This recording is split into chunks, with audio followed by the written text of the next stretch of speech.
I grew up kind of just doodling, and it eventually evolved into graphic design for a little bit and just making flyers and different advertising marketing stuff.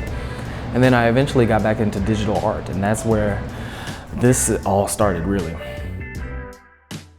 About 2016, 2017 is when I really started to hop into the Champaign movie maker community that we have down here. My first short film was Labyrinth, and it kind of followed the path of an African-American activist leader and just the internal struggles with regard to the end of the line, the ideal goal, but also the current situation. And how do you grapple with that, and how do you come to terms with that and the progress that you're making with activism? I made another short film for the Sundance Ignite program, and that was Dadaism. A little more abstract type of feeling-based piece. I was just really exploring blackness just purely through expressions. And the third short film is Green. That was in 10 film festivals, so that was like super cool. That one follows the struggles of a black gallery owner dealing with depression and just working through that.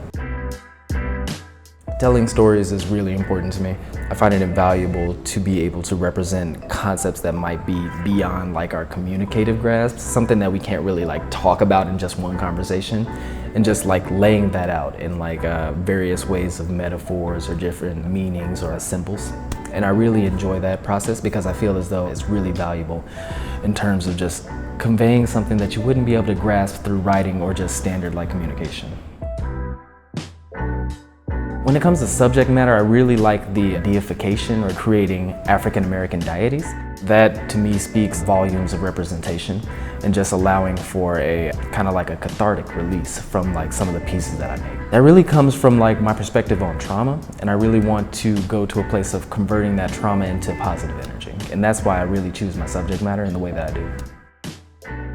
I find really laying out these concepts, whether it be through illustration or through movies, to be a nice tool for me to receive that my own personal emotional release, but also give a version of cathartic emotional release to others that may not get the chance.